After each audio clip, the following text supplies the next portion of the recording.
Personnalité intégrale. Tout ce qui n'est pas intégré dans le monde n'existe pas. L'existence est une mesure de cette intégration. L'être intégré est l'être qui interagit en équilibre avec le tout. L'ensemble se manifeste en circonférence concentrique englobant différents domaines d'action, au fur et à mesure qu'il évolue vers la plénitude. La plénitude est intégration. C'est l'intégration totale de l'être en équilibre cosmique avec le tout. L'homme est épanoui lorsqu'il s'intègre réellement. On peut dire qu'il évolue en un être intégral, en un homme intégral, lorsqu'il y a son inclusion réelle dans le tout cosmique. L'inclusion ne signifie pas seulement faire partie de l'environnement en équilibre total, cela signifie également l'acceptation totale de celui-ci par le tout cosmique et l'acceptation du tout cosmique par lui. Dans cette acceptation inconditionnelle, les jugements ne peuvent exister, l'ego ne peuvent exister, l'individualité n'existe pas, car l'homme se reconnaît comme un tout, comme s'il était un bloc unique et indivisible, car s'il s'en sépare, il cessera d'exister. L'équilibre cosmique dépend de la compréhension de ces vérités par chacun d'entre vous. La santé de vous tous dépend de cet équilibre cosmique. Tout d'abord, vous devez équilibrer chaque microcosme jusqu'à ce que, en additionnant les microcosmes équilibrés, vous obteniez l'équilibre de l'ensemble du cosmos ou macrocosme. Vous faites partie de ces microcosmes. Les règnes minéral, végétal, humain sont des microcosmes plus vastes dans lesquels vous êtes intégrés. L'équilibre du macrocosme dépend de chaque équilibre de ces microcosmes. Les microcosmes doivent être équilibrés dans leur potentiel total, à tous les niveaux, matériels et énergétiques, et nous dirons que chacun de vous doit s'équilibrer dans sa totalité, équilibrant l'homme intégral, l'être intégral. Vous devez vous équilibrer dans l'esprit, le périsprit et la matière, ou appareil physique, afin que l'équilibre se traduise par une santé consolidée. La santé, consolidée dans l'intégralité de l'être, doit se matérialiser au niveau cosmique.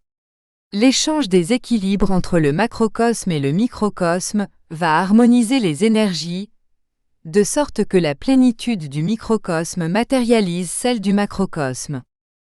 Lorsque cette plénitude intégrale sera atteinte, la régénération de la planète viendra. Au fur et à mesure que la plénitude individuelle de tous les microcosmes se matérialisera, la régénération cosmique aura lieu, et à ce moment-là, il n'y aura plus de maladie. La santé intégrale atteindra la planète et elle sera cosmique. L'individualité sépare, et vous le savez très bien, car lorsque les accent aigus GOS s'emparent d'une table médiumnique, la portée des œuvres ne franchit même pas cette porte. Mais lorsque vous laissez tous vos égos de côté et que vous travaillez dans le tout, où il n'y a pas d'individualité, où il n'y a pas de jugement, sinon d'acceptation totale, la vague d'énergie de ce travail se répand dans l'espace infini, tout comme les vagues d'une pierre lorsqu'elle est jetée à la surface du lac. Dans l'ensemble de cette intégration, la fréquence du travail augmente de façon exponentielle, et à vos fréquences s'ajoutent les fréquences des forces spirituelles qui communient avec le bien. Et le travail n'a pas de limite, et atteint là où il vous est impossible d'imaginer. Nous sommes tous heureux de chaque petite évolution de vos élixirs, car ainsi, le travail, notre travail intégral, atteint de nouveaux sommets énergétiques, par le fait que vous renoncez de plus en plus à l'individualité. Dans la lutte pour atteindre la paix cosmique dont vous parlez tant, vous harmonisez, équilibrez, égalisez, nivelez et intégrez le tout, et dans cette intégration les individualités se diluent, cessant d'exister au profit du tout. Les personnalités s'intègrent et forment une seule personnalité cosmique, qui bat avec un seul cœur, le cœur cosmique.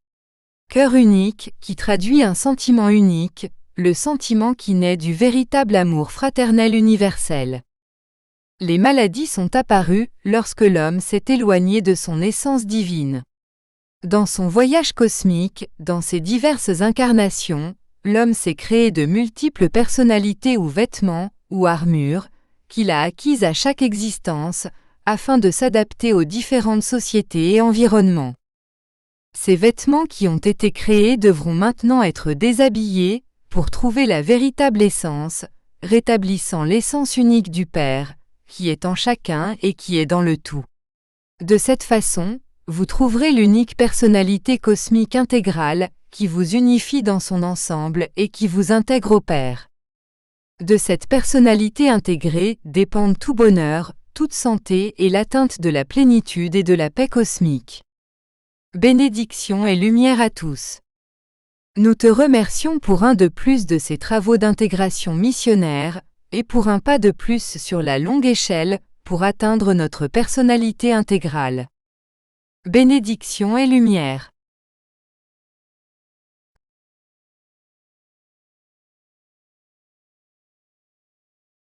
Conscience cosmique. Livre 2. La compréhension. Chapitre 1. Personnalité intégrale.